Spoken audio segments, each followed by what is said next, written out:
샬롬 할렐루야. 느헤미야 9장 6절입니다. 오직 주는 여호와시라. 하늘과 하늘들의 하늘과 1월 성신과 땅과 땅 위의 만물과 바다와 그 가운데 모든 것을 지으시고 다 보존하시오니 모든 천군이 주께 경배하나이다. 아멘. 시편 68편 33절. 옛적 하늘들의 하늘을 타신 자에게 찬송하라. 주께서 그 소리를 내시니 웅장한 소리로다. 아멘. 고린도후서 12장 2절입니다.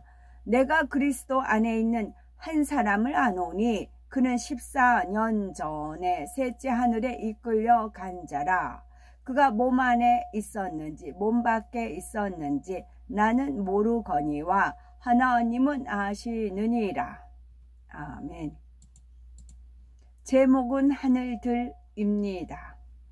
느헤미야 9장 6절에 오직 주는 여호와시라. 하늘과 하늘들의 하늘과 1월 성신과 땅과 땅 위의 만물과 바다와 그 가운데 모든 것을 지으시고 다 보존하시오니 모든 천군이 주께 경배하나이다 하였습니다. 이는 여러 하늘이 있음을 암시하는데 과연 몇 개의 하늘이 존재하는 걸까요? 천국이 존재한다는 사실을 믿는 사람이라면 2개의 하늘까지는 생각할 수 있겠지요. 우리가 사는 6의 세계 하늘과 천국, 곧 영의 세계 하늘입니다. 그런데 성경에는 하늘을 표현할 때 여러 개의 하늘이 있음을 강조하지요. 시편 68편 33절에 옛적 하늘들의 하늘을 타신 자에게 찬송하라. 주께서 그 소리를 바라시니 웅장한 소리로다 했고, 열왕기상 8장 27절에는 하나님이 참으로 땅에 거하시리까 하늘과 하늘들의 하늘이라도 주를 용납지 못하겠거든. 하물며 내가 건축한 이전이오리까 말씀하지요. 사도 바울은 내가 그리스도 안에 한 사람을 아노니 14년 전에 그가 셋째 하늘에 이끌려 간지라 했습니다. 사도 바울이 셋째 하늘에 이끌려 갔다는 것은 첫째 하늘, 둘째 하늘, 셋째 하늘과 그 이상의 하늘도 존재한다는 사실을 암시해 주지요. 그런가 하면 스데반 집사는 보라 하늘이 열리고 인자가 하나님 우편에 서신 것을 보노라 함으로써 사람이 영안이 열리면 영의 세계를 볼 수 있고 천국이 실존하고 있음을 말해 줍니다. 오늘날에는 과학자들도 하늘이 여럿임을 인정하지요. 일례로 미국의 저명한 물리 교수는 평행 우주론을 통해 우리가 사는 우주 외에도 다른 우주가 존재하는데 각각의 우주가 물리적 성격, 즉 시간과 공간적인 특징이 전혀 다르다고 한답니다. 이는 곧 여러 하늘이 있음을 뒷받침하지요. 여러 하늘은 크게 2 종류로 나눌 수가 있겠습니다. 우리 눈에 보이지 않는 영의 세계 하늘과 우리가 사는 6의 세계 하늘이지요. 우리가 사는 지구에 속한 우주, 곧 6의 셋째 세계 하늘이 첫째 하늘이라면 둘째 하늘부터는 영의 세계에 속합니다. 둘째 하늘에는 에덴 동산이 있는 빛의 영역과 악의 영들이 존재하는 어둠의 영역이 공존하지요. 에베소서 2장 2절에 공중 권세 잡은 악한 영에 대해 나오는데 그들이 거하는 곳이 둘째 하늘에 속합니다. 하나님께서는 둘째 하늘에 속한 에덴 동산의 동편을 두루 도는 화형 검과 그룹들로 지키게 하셨지요. 에덴 동산 동편은 악한 영의 세계와 빛이신 하나님께 속한 에덴 동산의 경계선이기 때문입니다. 생명 아담이 범죄하기 전에는 하나님께서 에덴 동산과 첫째 하늘의 모든 만물을 다스리는 권세를 아담에게 주셨지요. 하지만 아담이 범죄하여 에덴 동산에서 쫓겨난 후에는 관리가 필요했던 것입니다. 또한 생명 아담이 죄를 범하기 전에는 에덴 동산의 사람들이 자유롭게 첫째 하늘에 속한 지구를 오갈 수 있었지만 아담이 범죄한 후에는 죄악이 따르게 되었지요. 우리가 사는 지구가 속한 첫째 하늘과 에덴 동산이 속한 둘째 하늘의 시간이나 공간의 개념은 전혀 다릅니다.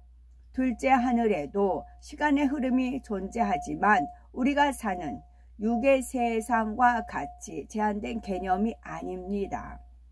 에덴 동산에서는 아무리 세월이 지나도 사람이 늙거나 죽는 일이 없고 사물이 변질하거나 소멸하는 일이 없습니다. 오랜 시간이 지나도 에덴 동산의 사람들은 별다른 차이를 느끼지 못하며 어찌 보면 정지된 시간 속에 살고 있는 것과 같은 느낌인 것이지요.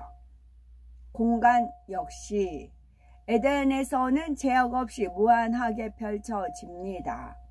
만약 첫째 하늘의 공간에서 사람들이 죽지 않고 계속 태어나기만 한다면 언젠가는 포화 상태가 되어버릴 것입니다. 그러나 둘째 하늘은 공간에 제약이 없기 때문에 아무리 인구가 불어나도 좁아지거나 가득 찰 걱정이 없습니다. 셋째 하늘은 구원받은 하나님의 자녀가 장차 영원히 살게 될 천국을 말하지요.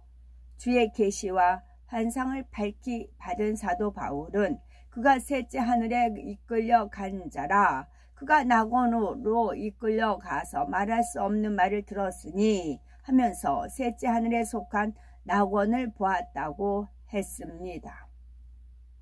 나라마다 대통령이 사는 수도가 있는가 하면 중소도시와 시골이 있는 것처럼 하나님의 나라인 천국에도 가장자리라 할 수 있는 낙원부터 하나님의 보좌가 있는 새 예루살렘 성에 이르기까지 여러 처소로 구분되어 있습니다.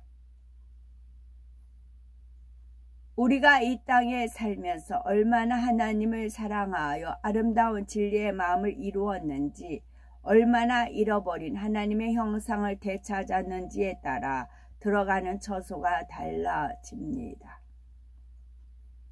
제가 한강 주변에 전철을 타고 가면 국회의사당이 보이면 이제 상황 여건이 되면 사진을 찍어요.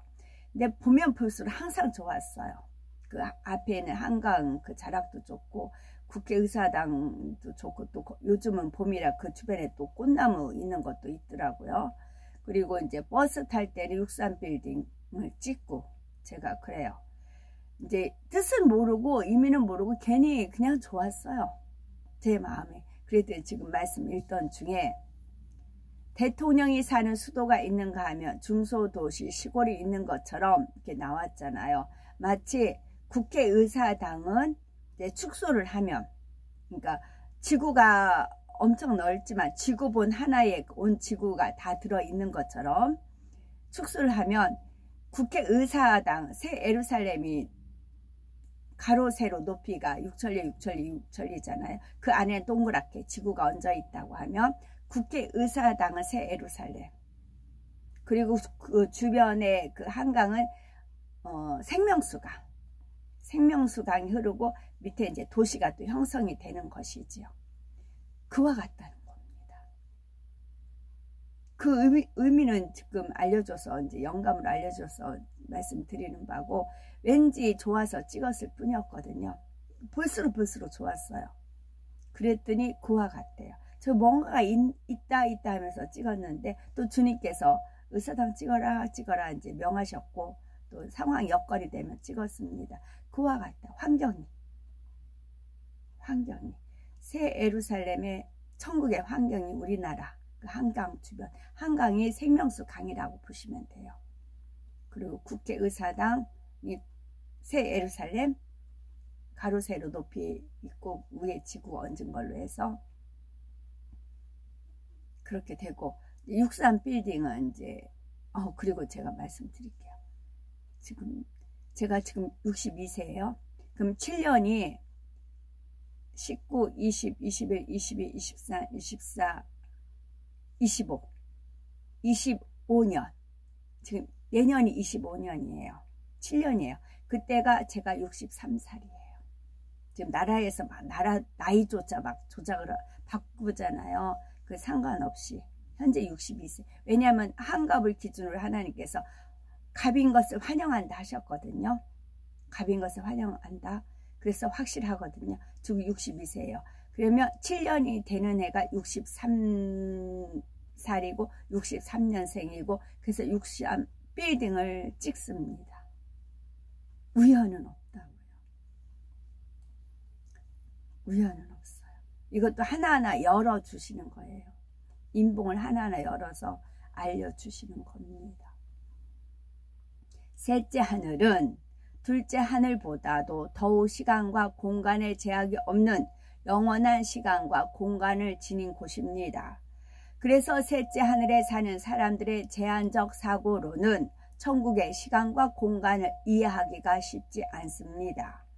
예를 들면 고무 풍선에 바람을 불어넣기 전에는 풍선 자체에 좁은 면적과 부피가 있지만 얼마나 바람을 불어넣느냐에 따라 자유자재로 풍선의 면적과 부피가 변하지요. 천국의 공간도 마찬가지입니다. 만약 이 땅에서 집을 짓는다면 일정한 면적이 있어야 하고 그 안에 지을 수 있는 공간 역시 한계가 있습니다. 그러나 셋째 하늘의 공간에서는 면적이나 부피, 길이, 높이 등의 개념을 모두 초월하기 때문에 자유자재로 집을 지을 수 있습니다. 그리고 우리가 코로나19를 겪었고 지금 이란, 이스라엘, 하마스 그런 거 다 겪고 지금 짧은 시간 안에 많은 걸 후닥닥 겪었습니다.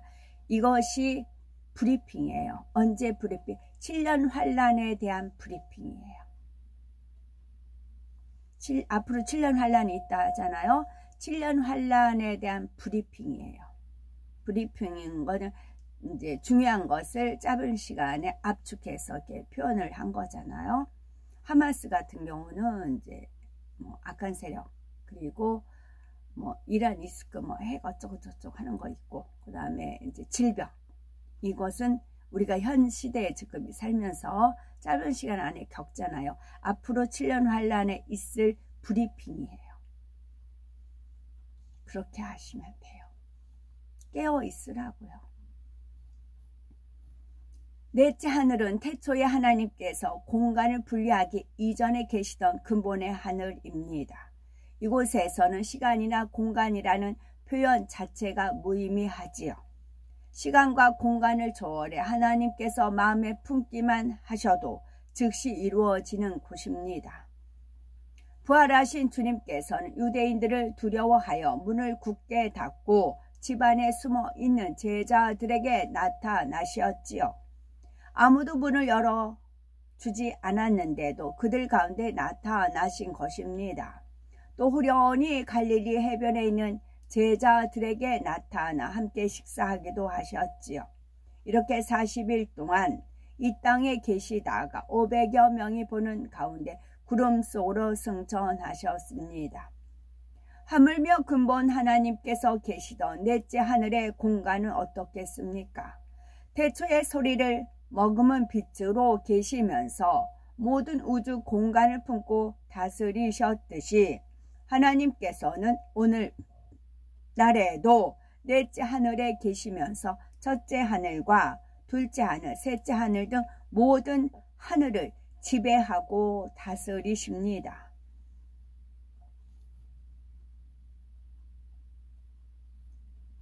우리 사람은 창조주 하나님께서 다스리시고 광활하고 신비한 모든 하늘에 비하면 작은 점과 같이 제한된 공간 속에 살아갑니다. 일생 이런저런 복잡하고 어려운 일을 겪으며 풍족한 삶을 위해 아둥바둥 애쓰지요. 모든 하늘을 지배하고 통찰하시는 하나님 편에서는 이 세상의 삶이 조금도 복잡할 것 없고 어려운 것도 없지만 첫째 하늘에 속한 사람들에게는 그렇지 않은 것입니다.